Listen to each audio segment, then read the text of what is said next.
బ్యాంకుల మధ్య పోటీ ఎట్లయిందంటే ఒకప్పుడు బ్యాంకులో అకౌంట్ కావాలంటే నాకు బాగా గుర్తు మా చిన్నప్పుడు 10th క్లాస్ అప్పుడు మొట్టమొదటి బ్యాంక్ అకౌంట్ వచ్చింది స్టేట్ బ్యాంక్ ఆఫ్ హైదరాబాద్. అప్పుడు అది తీసుకోవడానికి 4 రోజుల పాటు బ్యాంక్ చుట్టూ తిరగాల్సి వచ్చింది. ఎందుకు?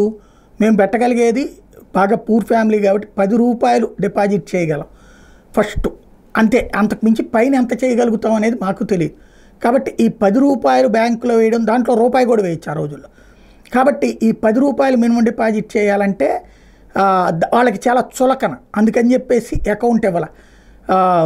ఏది ఎవరినన్నా షూరిటీలు తెచ్చుకోండి ఇట్లాగా మాకు తెలిసిన వాళ్ళందరినీ కనుక్కొని ఫైనల్గా 3-4 రోజుల తర్వాత అక్కడే బ్యాంక్ దగ్గరనే వచ్చిన కస్టమర్లలో ఒకళ్ళిద్దరు రిక్వెస్ట్ చేస్తే వాళ్ళు పెట్టిన సంతకం మీద అకౌంట్ ఇచ్చారు. అప్పుడు అంటే అంత కష్టం ఆ రోజున బ్యాంక్ అకౌంట్. ఇవాళ వచ్చేటప్పటికి మనకి దారిలో ఎక్కడ పడితే అక్కడ షాపింగ్ కాంప్లెక్స్ల దగ్గర, మాల్స్ దగ్గర మీకు క్రెడిట్ కార్డు కావాలని అడుగుతారు. పెట్రోల్ బంకుల దగ్గర అక్కర్లేదమ్మా మా దగ్గర ఒక క్రెడిట్ కార్డు ఉందంటే మాది తీసుకోండి ఇంకా బెనిఫిట్ అంటారు. సరే క్రెడిట్ కార్డు తీసుకుని నేను ఎక్కడ మరి లింకప్ చేయాలంటే బ్యాంక్ అకౌంట్ కూడా తీసుకోండి సార్ అంటారు. అట్లా క్రమంగా ఒక్కొక్క బ్యాంక్ ఒక్కొక్క అకౌంట్. ఈ అకౌంట్స్ 3-4 అయిపోతున్నాయి మనకి. దీంతో పాటు అకౌంట్ ఉన్న దగ్గర నుంచి దాంట్లో మినిమం బ్యాలెన్స్ ఉండాలి కాబట్టి పెట్టిన దగ్గర నుంచి మా దగ్గర లోన్ ఉంది, ఏది దాని పేరేంటి, పర్సనల్ లోను, క్రెడిట్ కార్డ్ లోను, తర్వాత డెబిట్ కార్డ్ లోను, ఇట్లాగా లోన్ల మీద లోన్లు. సరే నాలాంటోడికైతే కనుక కార్డులు ఎన్ని ఉన్నా లేకపోతే అది తీసేయండిరా బాబు, మేము ఆన్లైన్లో మీరు క్యాన్సిల్ పెట్టండి అని అడుగుతాను నేను.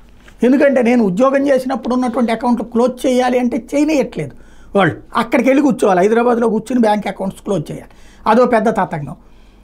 ఇక మనం ఆపరేట్ చేసేది మాత్రం నడుపుకుంటాం, మిగతాయి పట్టించుకోకపోతే మినిమం బ్యాలెన్స్ లేకపోతేనేమో పెనాల్టీలు వేస్తారు.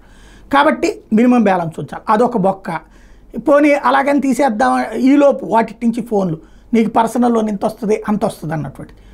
ఇది ఇప్పటిదాకా నాలాంటోళం అయితే ఆ లోన్లు తీసుకుని నాశనం కాకూడదన్న ఉద్దేశంతో తీసుకోవడానికి ఇష్టం చూపెట్టినాం. కానీ దొరికిందే ఛాన్స్ అని చెప్పి దొరికిన ప్రతి చోట అప్పు చేసేటువంటి వాళ్ళు పర్సనల్ లోను, క్రెడిట్ కార్డ్ లోను, డెబిట్ లోను, అదే దాని పేరేంటి, వెహికల్ లోను, 2 వీలర్ లోను, 4 వీలర్ లోను, ఇట్లాగ ఎన్ని పడితే అన్ని లోన్లు వచ్చినాయన్నీ తీసేసుకుంటే ఈ బ్యాంకులో తీసుకుని ఆ బ్యాంకులో తీసుకుని ఇట్లా ఎన్ని అకౌంట్లు ఉంటే అన్ని అకౌంట్లో తీసుకుంటున్నటువంటి వాళ్ళు రిజర్వ్ బ్యాంక్ ఆఫ్ ఇండియా దీన్ని మార్చాలని నిర్ణయించింది.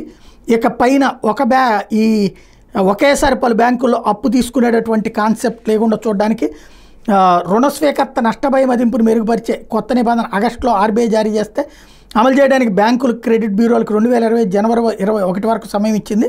వేరువేరు రుణాలకు సంబంధించి నెలవారీ కిస్తీ ఈఎంఐలు ప్రతి నెలలో వేరువేరు తేదీలో ఉండొచ్చు.